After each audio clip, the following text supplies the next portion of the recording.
Tingnan nyo yung picture na yan. Nakikita nyo?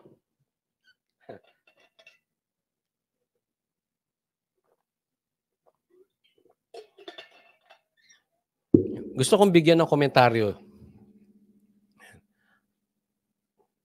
Ano kaya ang ginagawa dyan ni Speaker Romualdez at ni Representative Erwin Tulfo? Ha? Ano yan? Nasa palengke kayo? Plano nyong tatakan ng tinggog? Tinggog ba yung ano nito, party list? Tatatakan nyo ng tinggog, itong mga gulay, itong itlog?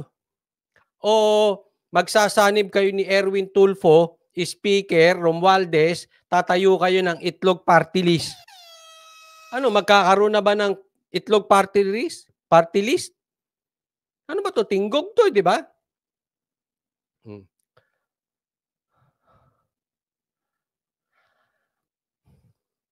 Palagay ko,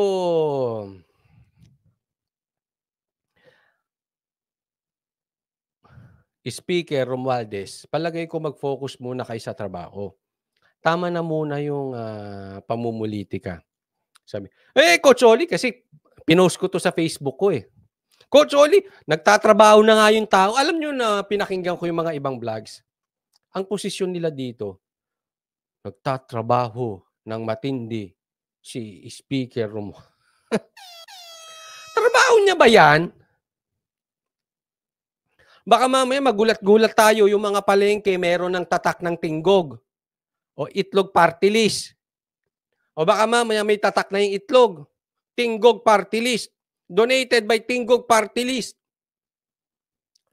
Kaya nga nagmumukhang sa totoo lang, nagmumukha silang, tawag dito, nagmumukhang, totoo man or hindi, nagmumukhang plastic eh.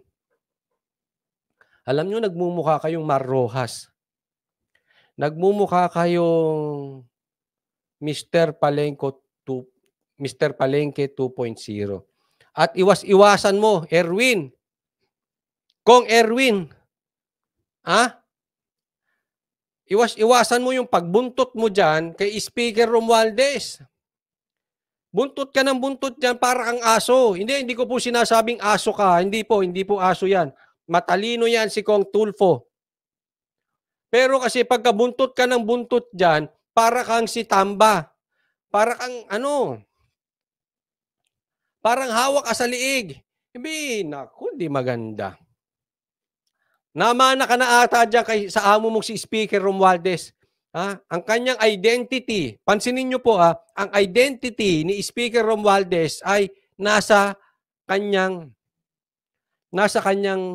pinsan lang na si Marcos. Aba, Erwin, huwag kang buntot ng buntot dyan. Kasi maganda naman ang identity mo. Nagkaroon ka ng pangalang sarili. Buntot ka ng buntot dyan. Ang magiging identity mo ay identity ni Speaker Romualdez. Ewan ko sa'yo kung masaya ka na yun ang identity mo. Pero, ewan ko ano ba talaga ang purpose nyo dyan? Ano ba yung ginagawa nyo dyan? Grabe, no? On the side, I want to comment on this. Dito mo makikita na napakalakas talaga ng Duterte. Totoo po yan, napakalakas ng Duterte. Kasi as early as now, ginigiba ang Duterte. Sa isang banda, kasalanan din ni Sara kasi hindi siya nakinig sa tatay niya. Ayoko nang pag-usapan natin yon. Pero sa isang banda rin, kasalanan ni Sara. Alam niyo kung bakit? Napakalakas kasi niya eh. Isipin mo, ilang milyon ba siya? 32, 33 o 35 million? Hindi ko alam ang eksakto niya. But definitely, one thing for sure, mas mataas ang nakuha niya sa boto ni Marcos. Sa sobrang lakas niya, ginigiba siya.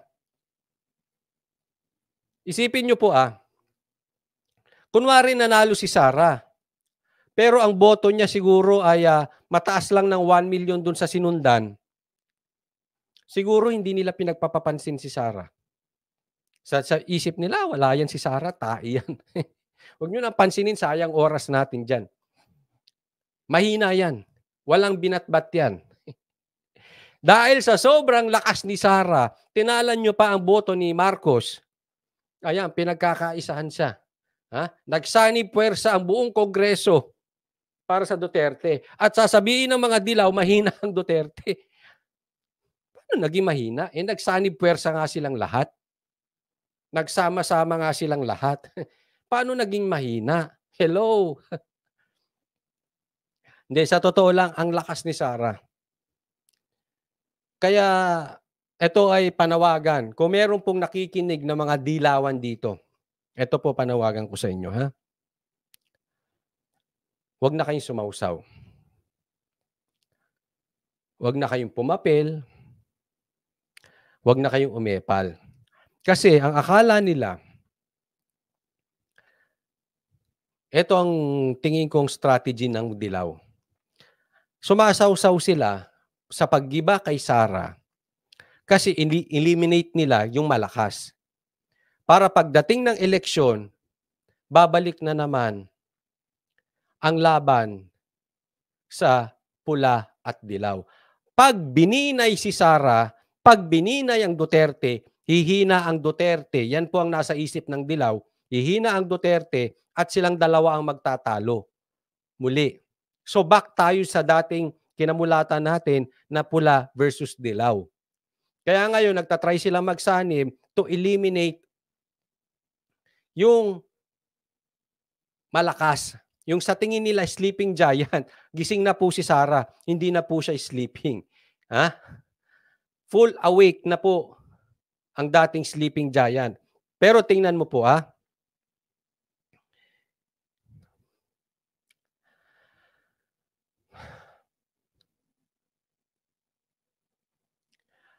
kung sakali,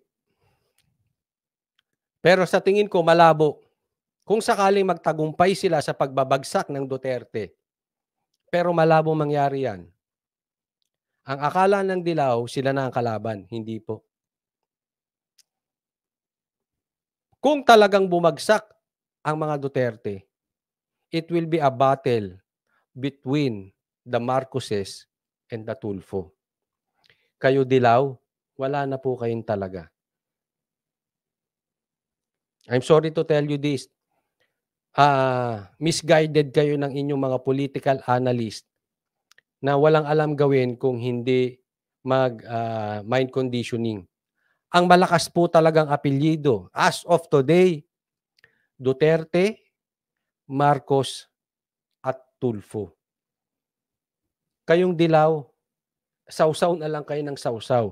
Para kayo yung mga vloggers na pumunta na sa mga artista, hindi na political vloggers, punta na lang kayo doon, mag-artista na lang po kayo.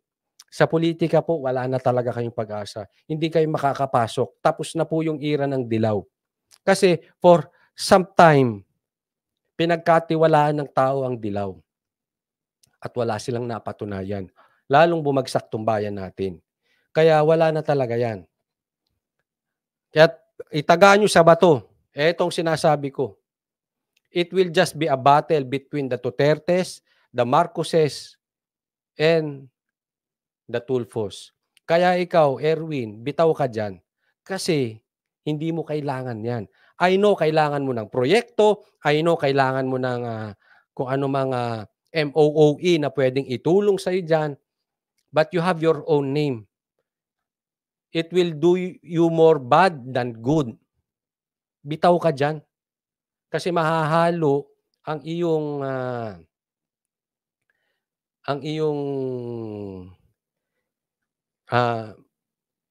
charisma or yung iyong pagkatao, identity, diyan kay Tamba. Layo ka na dyan. You have your own. Ang lakas ng kapatid mo eh. Although, ayoko magsalita ng tapos, but if tomorrow will be the election, I will go all the way with Sara. Kung bukas ang eleksyon. But syempre, ayoko muna pag-usapan yan. Malayo pa naman. Trabaho muna, resibo, tingnan natin at the end. No? Pero yan ang totoong kalalagayan ng ating bansa. Be very sensitive lang po tayo sa mga galaw ng dilaw kasi talagang gusto nilang pumasok Gusto lang nilang manira para silang mga komunista na hindi ko sinasabing komunista sila, pero para silang komunista, lahat na lang ng bagay kokontrahin nila. Maging epal lang sila para lang makapasok, pero sa totoo lang laos na sila, no? Yan ang po ang totoong dahilan diyan. Wala na po.